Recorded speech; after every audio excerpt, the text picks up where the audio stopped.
Damai sejahtera dari Allah yang melampaui segala akal akan memelihara hati dan pikiran saudara-saudara dalam Kristus Yesus Tuhan kita. Amin. Salam sejahtera bagi kita semuanya. Shalom, salam sehat. Bapak, Ibu, saudara-saudaraku, marilah kita sama-sama belajar dari firman Tuhan untuk persiapan khotbah Minggu tanggal 23 Maret 2025. Tertulis pada Injil Lukas pasal 13 ayat 1 sampai ayat 5. Pada waktu itu datanglah kepada Yesus beberapa orang membawa kabar tentang orang-orang Galilea yang darahnya dicampurkan Pilatus dengan darah korban yang mereka persembahkan. Yesus menjawab mereka, "Sangkamu orang-orang Galilea ini lebih besar dosanya daripada dosa semua orang Galilea yang lain karena mereka mengalami nasib itu? Tidak, kataku kepadamu. Tetapi jikalau kamu tidak bertobat, kamu semua akan binasa atas cara demikian. Atau sangkamu ke-18 orang yang mati ditimpa menara dekat Siloam lebih besar kesalahannya daripada kesalahan semua orang lain yang diam di Yerusalem? Tidak, kataku kepadamu. Tetapi jikalau kamu tidak bertobat, kamu semua akan binasa atas cara demikian." Bapak, Ibu, para sahabat, ada sebuah film yang singkat tetapi sangat menginspirasi. Judul filmnya adalah Alternatif Math, Matematika Alternatif, dirilis tahun 2017. Film itu singkat mengisahkan seorang ibu guru yang mengajar matematika, Ibu Wells. Dia mempertahankan kebenaran matematika. Dia ajarkan seperti ini: 2 tambah 2 sama dengan 4. Lalu salah satu orang muridnya bernama Denny menjawab, 2 tambah 2 sama dengan 22. Maka dengan sabar Ibu Wells membimbing Denny ini supaya tahu dan mengerti 2 tambah 2 sama dengan 4. Tetapi tetap saja Denny mempertahankan jawabannya, 2 tambah 2 sama dengan 22. Oleh karena itu, ibu guru ini berinisiatif untuk memanggil orang tua dari Denny datang ke sekolah, bermaksud menjelaskan permasalahan tersebut. Tapi apa yang terjadi, Bapak Ibu? Tak disangka, ternyata orang tua Denny pun mendukung jawaban anaknya 2 tambah 2 sama dengan 22. Dan mereka mengatakan bahwa guru tidak punya hak untuk menentukan jawaban yang benar dan jawaban yang salah. Dan mereka berpendapat bahwa anak mereka Denny itu berpikiran luas. Jadi jangan dicekoki, jangan dipersempit, jangan ditekan oleh guru, jangan dipaksakan apa yang diajarkan sesuai dengan kemauan daripada guru tersebut. Tapi Ibu Wells ini tentu saja dia membela diri. Dia mengatakan memang benar 2 tambah 2 sama dengan 4. Tetapi orang tuanya tidak menerima. Bahkan Ibu Denny pun menampar guru matematika ini dan melaporkan kepada kepala sekolah. Esok harinya kepala sekolah datang menjumpai Ibu Wells dan berdiskusi tentang apa yang terjadi antara dia dengan orang tua Denny. Setelah dijelaskan, hal ini juga mencengangkan karena kata daripada kepala sekolah, guru itu harus minta maaf karena dia telah salah, karena dia telah mempertahankan jawaban 2 tambah 2 sama dengan 4. Nah, ini luar biasa, ini benar-benar mencengangkan. Dan menurut kepala sekolah ini, bukan tugas guru memberitahu murid mana jawaban benar, mana jawaban yang salah. Dan guru harus menghormati setiap pikiran murid, bukan masalah benar atau salah. Waduh, ini benar-benar mencengangkan. Maka dengan kesal, Ibu Wells ini pun pulang ke rumahnya dengan rasa campur aduk.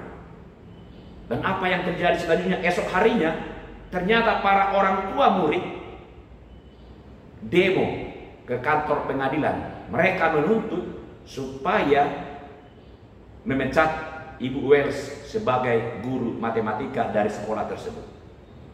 Sidang pun dilaksanakan, dan para hakim meminta kepada Ibu Wells supaya mau terbuka terhadap kemungkinan beberapa jawaban yang benar. Maksudnya 2 tambah 2 sama dengan 22 juga dibenarkan oleh para hakim. Wah, ini benar-benar mengejutkan. Dan sekali lagi, Ibu Wells sebagai guru matematika menolak itu. Dia bertahan pada kebenaran matematika bahwa 2 tambah 2 sama dengan 4. Dia pulang ke rumahnya, malam harinya dia menonton TV. Betapa kagetnya dia. Ternyata dia sudah menjadi berita yang viral, berita yang heboh. Di televisi diangkat berita tentang skandal matematika, menuduh seorang guru SD, guru matematika melanggar hak kebebasan berpikir muridnya. Alah, betapa mengejutkan bagi Ibu Wells. Karena berita itu sudah heboh di televisi dan media sosial lainnya, maka mau tidak mau kepala sekolah memecat daripada Ibu Wells. Alasan, dia katakan, demi kebaikan semua orang, maka ibu akan dipecat dari sekolah. Esok hari silakan datang ke sekolah untuk mengambil hakmu, yaitu gaji terakhir. Hancur sudah, kebenaran dikalahkan. Tapi ini puncaknya Bapak Ibu. Esok harinya Ibu Wells sebagai guru matematika itu pun mendatangi sekolah. Dan ternyata dia telah ditunggu oleh kepala sekolah dan banyak wartawan di situ, siap-siap untuk meliput dan menyiarkan secara langsung acara pemecatan tersebut. Lalu kepala sekolah menghitung gaji daripada ibu guru ini. Dia katakan, gaji di bulan terakhir gajimu $2.000, ditambah pesangon $2.000, totalnya sama dengan $4.000. Tetapi tiba-tiba Ibu Wells, guru matematika ini mengatakan salah. $2.000 ditambah $2.000 sama dengan $22.000, bukan $4.000. Bukankah begitu menurut kalian? Mendengar itu, kepala sekolah terdiam malu. Dia tersindir dan dia benar-benar malu. Semua wartawan juga terdiam, para hakim dan bahkan seluruh penonton, karena itu siaran langsung, mereka juga terdiam. Mereka malu, benar-benar malu dan terjebak dengan jawaban mereka sendiri. Disangka mereka jawaban itu sudah hebat, ternyata mereka terjebak harus membayar mahal gaji daripada guru yang dipecat ini. Sungguh luar biasa kegigihan seorang guru mempertahankan kebenaran. Walaupun dia dipecat, tapi dia justru beruntung dengan jawaban yang salah. $2.000 ditambah $2.000 sama dengan $22.000. Jemaat Tuhan, ini pesan moral dari film tersebut. Sebenarnya tentang konformitas. Konformitas adalah suatu jenis pengaruh sosial, yaitu seorang diharuskan mengubah sikap dan tingkah lakunya untuk mengikuti norma sosial yang ada. Walaupun dia sudah tahu bahwa itu salah, tapi karena sudah menjadi norma sosial, maka dia harus mengikutinya. Bahayanya, sadar atau tidak, mindset dia telah dibentuk mengikuti arus dunia yang salah. Bapak Ibu, perilaku seperti ini banyak terjadi di tengah-tengah masyarakat. Itulah pentingnya kita harus berani membawa perubahan. Walau seluruh dunia membenarkan yang salah, tetapi kita harus mempertahankan kebenaran. Kita harus mengembalikan hal-hal yang salah kepada kebenaran. Apa ukuran dari kebenaran itu? Ini pertanyaan yang penting. Tentu harus ada ukurannya yang tidak bisa ditawar-tawar. Seperti contoh, 2 tambah 2 sama dengan 4. Itu tidak bisa diubah oleh apapun. Itu tidak berubah oleh pengaruh apapun. Karena itu sudah menjadi kebenaran di dalam ilmu matematika. Dan tidak ada kemungkinan-kemungkinan jawaban yang lainnya. Saudara-saudaraku, hal seperti itu terjadi sebenarnya bukan hanya dalam dunia pendidikan, tetapi juga dalam dunia ekonomi, sosial masyarakat, di dunia politik, dan tapi juga bisa terjadi dalam keimanan kita. Kita bisa terjebak pada iman konformitas. Dan ini yang terjadi pada orang-orang Yahudi, orang-orang Farisi, dan ahli Taurat dalam firman Tuhan ini. Mereka mengagung-agungkan konformitas. Allah memang mengikat perjanjian dengan umatnya, dengan nenek moyang mereka, bahwa Allah setia mengasihi umatnya dan umatnya setia pada Allah. Bahwa nenek moyang mereka, yaitu Abraham, adalah orang percaya dan pewaris kerajaan Allah. Itu tidak ada yang salah. Tapi yang salah adalah mereka menganggap dirinya juga pewaris kerajaan Allah karena faktor keturunan. Itu yang salah. Dan yang lebih salah lagi adalah karena itu telah dijadikan sebagai norma kebenaran mereka. Karena mereka sebagai keturunan Abraham, mereka mengaku bahwa mereka lah pewaris surga. Karena ada yang mengaku sebagai keturunan Nabi, maka mereka menganggap dirinya yang paling benar dan menganggap yang lainnya itu di bawah mereka. Dengan hak keturunan warisan itu, maka mereka pun mencap orang non-Yahudi sebagai orang berdosa dan orang yang malang, yang tidak memiliki hak mewarisi kerajaan surga. Benarkah demikian? Itukah ukuran kebenaran? Inilah yang dilawan oleh Yesus Kristus dalam firman Tuhan ini.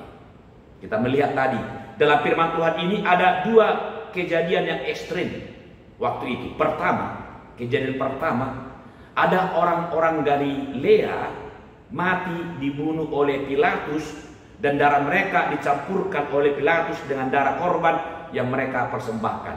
Itu kematian yang sangat sadis, ya. Dan kejadian yang kedua, ada beberapa orang mati karena ditimpa menara dekat Siloam. Ini juga peristiwa yang sangat tragis. Lalu menanggapi 2 peristiwa itu, maka orang Yahudi pun berpikiran bahwa kematian seperti itu adalah akibat dosa-dosa mereka sendiri. Waduh, gawat betul itu. Dan kejadian itulah yang mereka laporkan pada Yesus. Seolah-olah mereka meminta pendapat Yesus untuk membenarkan mindset mereka, supaya Yesus mengikuti cara berpikir mereka dan mencap bahwa kematian orang-orang Galilea itu adalah upah dosa. Tapi apa jawaban Yesus? Yesus mengatakan, sangkamu dosa mereka, orang-orang Galilea yang mati dibunuh oleh Pilatus itu lebih besar dosanya daripada dosa semua orang Galilea lainnya? Sangkamu kesalahan mereka yang mati tertimpa menara itu lebih besar kesalahannya dibanding kesalahan semua orang di Yerusalem? Lukas 13 ayat 2 dan ayat 4. Dan Yesus pun menjawab dengan tegas, tidak. Dosa mereka tidak lebih besar, kataku kepadamu. Tetapi jikalau kamu tidak bertobat, kamu semua akan binasa dengan cara demikian. Lukas 13 ayat 3 dan ayat 5. Bapak Ibu, poin penting di sini adalah bertobat. Jikalau tidak bertobat, maka kamu akan binasa dengan cara demikian.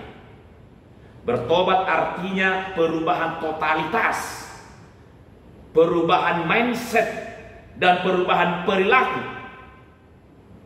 Perubahan oleh pembaharuan budi, sehingga kita dapat membedakan manakah kehendak Tuhan, mana yang tidak dikehendaki Tuhan, manakah yang baik menurut Tuhan, manakah yang berkenan bagi Tuhan. Bisa kita baca Roma 12 ayat 2. Jadi bukan karena faktor garis keturunan Abraham, maka mereka pun berhak untuk menilai orang lain, menjudge orang lain, dan membenarkan diri sendiri. Bukan. Tetapi ukurannya adalah kehendak Tuhan, kehendak Allah. Dan jawabannya adalah Yesus Kristus adalah kehendak Allah. Dialah yang diutus oleh Allah ke dunia ini atas kehendaknya untuk menebus dan menyelamatkan umat manusia berdosa. Yesus mengingatkan kita agar bertobatlah dan kembalilah pada kebenaran Allah. Bapak, Ibu, saudara-saudara, sebagaimana film alternatif Marx bahwa 2 tambah 2 sama dengan 4, itu adalah kebenaran, bukan kesepakatan, dan tidak ada kemungkinan jawaban benar lainnya. Demikian juga, ini tegasnya, Yesus Kristus adalah satu-satunya kebenaran yang telah ditetapkan oleh Allah. Kata Yesus kepada mereka, "Akulah jalan dan kebenaran dan hidup. Tidak ada seorang pun yang datang kepada Bapa kalau tidak melalui aku." Yohanes 14 ayat 6. Tuhan memberkati kita. Amin. Terima kasih Tuhan atas firman-Mu ini yang mengingatkan kami supaya bertobat, supaya kami membaharui hidup kami, supaya kami berubah secara total. Cara berpikiran kami yang salah, perilaku kami yang salah, supaya kami meninggalkan semua itu dan kami mengikuti kehendak-Mu. Oleh karena itu, tolong kami Tuhan, supaya kami bisa melakukan sebagaimana yang Engkau kehendaki dalam Kristus Yesus. Amin.